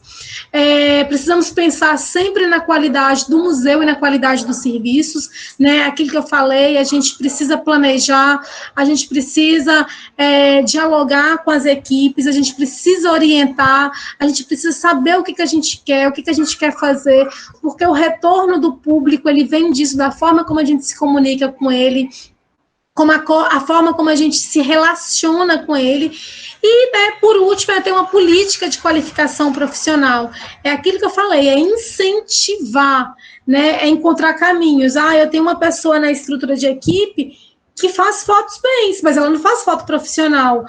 Mas eu sei que na Casa Amarela tem um curso de fotografia. Eu não posso tentar uma bolsa para essa pessoa, solicitar, né? O não, eu parto muito da ideia, né? De vez em quando brincam comigo. O não você já tem, você vai atrás da humilhação. Eu falei assim, não eu já tenho, eu vou atrás do sim. Se eu voltar com não, eu ainda tento mais 3 vezes. Porque eu entendo que, às vezes, naquele momento, aquela pessoa não pode me atender, ela não pode me dar uma bolsa, ela não pode atender um recurso, eu não pude fazer aquilo, mas eu tenho, né, os prazos, as metas, as estratégias. Eu não vou passar a minha vida inteira insistindo numa coisa, num lugar que eu sei que eu não vou conseguir. Mas eu vou, dentro de tempos diferentes, dentro de espaços diferentes, tentar ver o que eu consigo barganhar, trocar, oferecer, conquistar para o meu espaço. Então, assim, ter uma política de qualificação profissional dentro das estruturas de museus, ela é essencial pelo retorno do trabalho que a gente tem, pelo serviço que vamos prestar. E, por último, né, já encerrando, falei 1h40 aqui, parecendo uma maritaca que não para de falar, né, e a gente vai encerrando aqui, a gente vai ficar, eu vou voltar, né, ficar na sala junto com vocês, vendo vocês, né, e agora é um espaço para dúvidas, questionamentos, contribuições, críticas. Já quero agradecer o convite da Paula, né, para estar aqui nesse momento, para trazer um pouquinho da minha experiência, das minhas vivências. Eu gosto muito de trazer o meu dia a dia da instituição. Eu aprendi muito praticamente, mas eu tenho sempre uns manuais que eu trabalho, né, tem os dicionários da museologia, os termos e conceitos da museologia. Na área de gestão, eu uso o livro da Manuelina Cândido, que é uma teórica nossa aqui do Ceará, né, que fez um livro que é fruto do seu doutorado. Tem algumas outras publicações estrangeiras que eu trouxe de algumas viagens. E, por fim, eu deixo algumas dicas, né, que são dicas que a gente está vendo o tempo inteiro. Usem máscara, usem álcool em gel, não aglomerem. Eu sei que é final de ano, tá todo mundo doido para poder estar junto com os amigos, com familiares, tá nas praias lotadas, tá nas barracas de praia, tá no interior, tá nas festas, mas vamos ter cuidado, né, porque quando a gente não aglomera, a gente está cuidando da gente e está cuidando do outro. E eu peço, né, que, por favor, acreditem na vacina, acreditem na ciência. Ela é a nossa única possibilidade de salvação dentro de uma pandemia. Por mais que a gente tenha religiões, crenças, né, nesse momento não tem o que ser feito além de acreditar que a cura está na vacina e que a cura está na ciência. E desejo a todos, né, um 2020 maravilhoso, que a gente possa enfrentar esses desafios e crescer todos juntos. E é isso.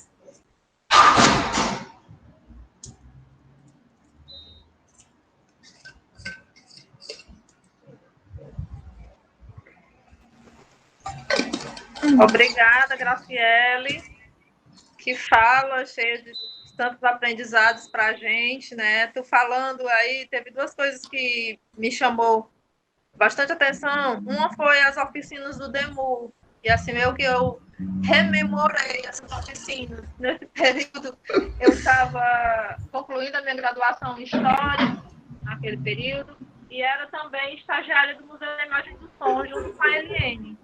E a gente participava de todas essas oficinas, e elas eram momentos tão importantes, porque além desse conhecimento que os professores traziam, os técnicos traziam, era a possibilidade do encontro, da nossa sociabilidade com pessoas de outros museus de Fortaleza e de outras partes do estado também, né, do município, de outros municípios, né, do interior, Sim. que sempre vinham para participar. A gente conhecia várias pessoas e a gente aprendia muito também com a experiência de cada pessoa no seu museu, no seu município. Era muito importante as oficinas. E outra coisa, falando das cobranças que às vezes colocam, eu me senti consolada. Eu não sou administradora do Mini Museu Firmeza, né? Mas, mesmo assim, eu sou a pessoa que mais está próximo lá, né? Que mais está lá. E, às vezes, eu sinto muito isso de visitantes, de algumas pessoas. Ah, mas tinha uma poeirinha ali. Ah, mas morreu uma plantinha colar. Ah, não sei o quê. E, assim, não sabe as lutas diárias que a gente enfrenta para manter um museu aberto a partir de editais. Que acabou o edital, acabou o dinheiro. E foram situações que você colocou que me chamou bastante atenção. Além de todas essas outras questões que você falou, que acho que foram muito ricas para todos nós. É isso, obrigada. Por nada, Paula. É porque assim, a gente vive, né, o dia a dia da instituição, porque tem uma grande diferença, né, do que a gente lê nos livros. E assim, eu vou muito nos manuais, vou muito nos textos de referência, vou muito nos catálogos, vou muito em tudo que é acadêmico. Assim, né, eu estou dentro de um museu universitário, né, eu sou uma acadêmica por natureza, né, tenho essa formação, mas eu entendo que também tem um dia a dia prático que a gente precisa conciliar. A gente precisa entender que nem tudo que a gente aprendeu na academia, na sala de aula, ou na nossa experiência em museus grandes. Por exemplo, eu venho de uma formação no Rio de Janeiro.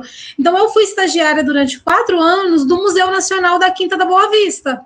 Então, assim, eu tinha uma experiência lá, né? Que quando eu chego no MAU, que é uma experiência totalmente diferente.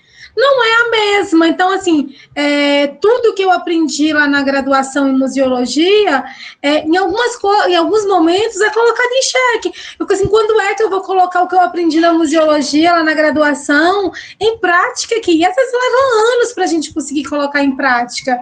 E é uma coisa que, às vezes, a gente sofre muito dentro dos museus, porque, né, o público ele quer o melhor serviço, e eu, como público, né, quando eu chego no museu, eu também quero receber o melhor serviço. Isso é muito natural, porque nós somos usuários, nós somos pagadores de impostos, a gente tem os impostos mais caros do mundo, então a gente quer isso, é muito, muito natural a gente querer, mas a gente precisa entender, às vezes, que o que tem por trás, né, as estruturas que tem por trás, e às vezes são estruturas mínimas, de boa vontade. Eu pego muito o caso ali do pessoal de Sobral, de Juazeiro, Quixadá, que às vezes são pessoas que é o eu keep, né? Eu keep. Né? Sou eu e eu mesma, e eu tenho que fazer absolutamente tudo. E as pessoas fazem com o que podem, com o que têm, e estão ali ansiosas para entregar alguma coisa para a comunidade, sabe que aquilo ali pode fazer diferença.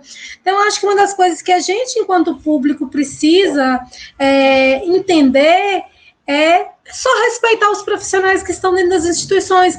Os profissionais não estão deixando seus casacos nas cadeiras e indo embora fazer suas coisas, não. Muitas vezes é muito difícil, isso que você falou dos editais. Por exemplo, para a gente que é da área de museus federais, eu escuto muito, porque o mal que é um museu rico. Eu disse, não, é o rico, né? O acervo é rico, né? A experiência de trabalhar no mal que é rica. Mas qual é o orçamento mensal? Ele é zero. Né? Como é que vocês conseguem as coisas?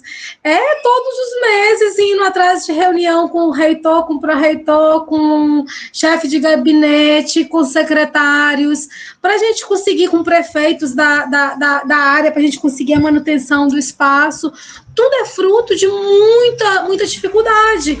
Né? E para a gente, por exemplo, que somos museus federais, alguns editais não são mais permitidos que a gente concorra, porque entende que a gente está numa estrutura privilegiada. E, de certa forma, a gente está mesmo. Só da gente não ter que se preocupar com água, luz, telefone, internet, manutenção de ar-condicionado, manutenção predial, mesmo que ela seja dificílima, né? Tem uma equipe mínima que está recebendo um salário ali, né? Que isso já entra num orçamento, que não é um orçamento que precisa entrar num edital. Nós, sim, somos privilegiados, né? A Caixa, o espaço cultural da Caixa, né? O espaço cultural da Unifor, o Museu da Fotografia, com certeza são lugares privilegiados do que, por exemplo, um museu Firmeza, né? Lá, o Mini Museu Firmeza, que depende ou da manutenção de um dinheiro que tem que sair do bolso, né, da Raquel, ou que fica dependendo a vida inteira dos editais. Então, assim, e que está, de todas as formas, procurando caminhos de entregar o melhor serviço para o público. Né? Eu falo muito e bato muito na tecla. O público, ele tem que exigir, sim, e ele está correto em exigir o melhor serviço, o melhor produto. Mas o público também precisa respeitar as pessoas que estão trabalhando nos bastidores da instituição, porque não é fácil, né, trabalhar com cultura num país que se preocupa muito em ser contemporâneo, que não se preocupa em entender as suas matrizes, que não se preocupa em entender a sua história, que está sempre preocupado num futuro pós-futuro, e esquece de viver, né, de conhecer o seu passado, de viver o seu presente, para a partir dali construir um futuro mais democrático, mais igualitário, mais acessível e mais inclusivo. Eu acho que são essas as reflexões que eu queria trazer, que eu queria pensar, que eu queria abrir para conversa, e quem quiser falar, estou aqui aberta para a gente bater mais um papo. A gente ainda tem mais, 7 minutos. Fui pontual, não passei do tempo, me controlei, e eu vi que a Anastácia tinha pedido a apresentação. Eu posso, sim, disponibilizar, não é nada luxuosa, porque eu não sei fazer nada bonito quando se refere à tecnologia, mas tentei fazer algo que a gente conseguisse bater uma conversa aqui sem eu me perder no tempo e sem falar demais. Eu só queria dizer que eu estou muito sensibilizada, principalmente com essa sua fala final. A gente partilha das mesmas dores, eu acho que todos. E eu tenho acompanhado, esse tempo de pandemia, eu tenho feito um curso de filosofia com o professor Gabriel Chalita. E uma das coisas que eu tenho tentado, pelo menos, aprender com ele, é que a gente é muito ávido para criticar, muito difícil de elogiar. E é isso que a gente sente muita falta. Tem direito de criticar? Tem, beleza. Mas por que não tira ali meia hora do seu tempo e não se propõe a ajudar em alguma coisa também? Sabe, eu acho que as pessoas precisam muito refletir sobre isso, e é uma briga que eu tenho comprado por onde eu passo. Mas estou transbordando um sorriso aqui com a sua palestra. Maravilhosa. Que bom, Fabiana, fico feliz com esse retorno, né? Eu sou uma otimista incorrigível, queria de vez em quando ser mais corrigível nesse ponto, mas eu gosto de acreditar na humanidade, né? Eu gosto de acreditar que nós que estamos na área cultural, a gente está nela porque a gente realmente é apaixonado, né? Porque se fosse por dinheiro, a gente estaria na engenharia, a gente estaria na tecnologia, a gente estaria na medicina, a gente não estaria aqui. Se estamos aqui e a gente consegue congregar esse grupo de pessoas aqui para pensar, né, o melhor para os nossos equipamentos culturais, porque as dores são absolutamente as mesmas. A gente tem os mesmíssimos problemas, assim, do MASP, ao Ecomuseu Natural do Mangue, ao Mini Museu Firmeza, ao MAUC, ao Louvre, todos nós temos os mesmos medos e os mesmos desafios. Goteiras, infiltração, vandalismo, né? A gente tem os mesmos medos, porque nós todos que estamos nessa área, a gente sabe quais são os desafios de trabalhar com cultura nos nossos países, nas nossas cidades, né? Então, fico muito feliz que tenha reverberado positivamente a minha fala. Se alguém não quiser colocar mais alguma coisa, acho que a gente pode encerrar, né? Alguém vai querer falar mais alguma coisa, perguntar, colocar alguma experiência? Eu vou falar rapidinho, então. Ai, meu Deus, abriu duas ao mesmo tempo. Primeiro a Bárbara, depois a Núbia, por ordem alfabética. Ah, maravilhoso, então. Eu não sou de Fortaleza, eu sou de Sergipe. Eu trabalhei 2 anos no Museu da Gente Sergipana. E eu lembro que quando eu cheguei para trabalhar, todo mundo falava, vai ser uma diversão você trabalhar lá. Se você é apaixonada por trabalhar por cultura, você não vai passar raiva, você vai amar todos os dias. E aí, quando a gente começa a trabalhar, vê que é muito difícil realmente mudar a situação. E quando você foi falando, assim, foi uma identificação tão grande, eu me senti abraçada, assim, é triste, mas a gente se sente meio abraçado e compreendido. Então, eu só quero agradecer, porque está sendo, assim, esses 3 dias de formação estão sendo maravilhosos, assim, eu estou me sentindo muito abraçada mesmo com sua fala agora. Era só para elogiar mesmo. Obrigada, Bárbara. Não, e a gente se abraça mesmo, porque a área de museus e a área de cultura no Brasil, ela precisa se abraçar, ela não tem que soltar as mãos, ela não tem que entrar em guerra um contra o outro, a gente tem que dar as mãos mesmo e reclamar, pedir políticas públicas melhores, pedir investimento cultural, a gente precisa fazer isso, é dar as mãos, né? É o que eu acredito, porque os desafios são os mesmos. Núbia?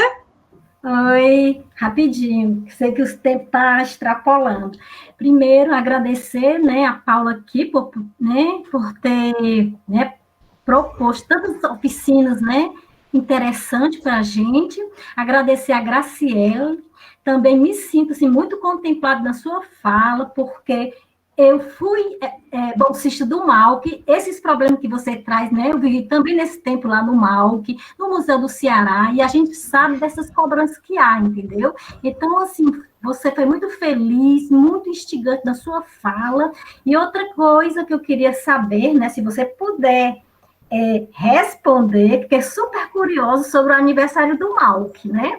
Próximo ano, se você pode dar assim, uma colherzinha de chá, o que está se preparando para esses 60 anos do MAUC. Posso sim. A gente tem aí, né, inúmeras ideias, inúmeros sonhos, inúmeros planejamentos. Então, a gente espera para, no encerramento, lançar o catálogo institucional, contando a história do museu. É um catálogo que está sendo pesquisado com todas as mãos do MAUC, que vai ser construído também com todas as mãos. É um catálogo que a atual equipe que está no museu vai escrever coletivamente. Nós estamos sonhando com a revista do museu também, que vai ser uma revista que a gente sonha que ela seja anual, né? O primeiro ano vai ser uma edição bem comemorativa, bem específica, mas a gente espera a partir de 2022 ela ser mais aberta, mais plural, com recebimento de mais textos. Esse primeiro número a gente vai convidar algumas pessoas, né? A gente está amadurecendo sobre isso. Vamos fazer algumas exposições virtuais, né? Porque a gente sabe que vai ser complicado ainda realizar algumas atividades presenciais, mas algumas das exposições virtuais que a gente está sonhando, gostaria muito que elas viessem para o plano físico, que a gente pudesse encher aquelas paredes com novos artistas, com artistas com já trajetória, com artistas recém-descobertos, com crianças, porque o MAUC, ele tem esse aspecto que é de, apesar de ser um museu tradicional ortodoxo, né, ele é um museu que já passou inúmeros artistas por dentro dele, a gente já revelou e já desvelou para o mundo e para o Ceará muitos nomes, então a gente espera nesses 60 anos fazer muita coisa, e tem muita coisinha, vai ter oficina, vai ter férias no MAUC, agora em janeiro, todas as férias no MAUC serão edições comemorativas dentro dos 60 anos, né, e tem muitos sonhos aí. Vamos ver o que vai ser possível dentro da estrutura institucional da gente colocar em prática e do que vai ficar no plano digital mesmo. É isso. E é isso, Paula, encerrando já, porque já vai começar o Carlinhos. Mais uma vez, muito obrigada pelo esse espaço, obrigada por todo mundo que ficou aqui, né, o público dos chats, dos cursos online, às vezes são muito silenciosas, a gente às vezes fica com medo aqui, que a gente vê só as carinhas, mas é sempre um aprendizado, é sempre uma alegria poder falar da museologia, falar da experiência, falar do que é viver um museu diariamente, não é só o mar de rosas, não é só alegria, mas também não é só chorar, né, a gente consegue, aí dentro das danças, a gente consegue equilibrar tudo isso. E a todos, gente, feliz ano novo, né, que a gente consiga, a partir de fevereiro, realmente estar aí com os braços disponíveis para receber a vacina e termos a cura aí dessa pandemia e dessa doença. Muito obrigada. Eu que agradeço a sua participação, por você por aceitar o convite, mesmo nas suas férias e tal. E sempre é muito bom te ouvir. E acho que foi uma tarde bastante rica para todos nós. Essas palestras, elas todos os dias, elas têm aberto nossos olhos, têm feito a gente refletir sobre várias coisas. E eu mesma, pessoalmente, estava sentindo falta de palestras ligadas à museologia em si, né? Aos museus, ao nosso trato com o público, às nossas relações com o público, com o entorno, as exposições, tudo isso. Eu mesma estava sentindo falta disso. E acho que foi muito bom e muito obrigada mais uma vez. Só tenho a agradecer. E feliz ano novo para ti.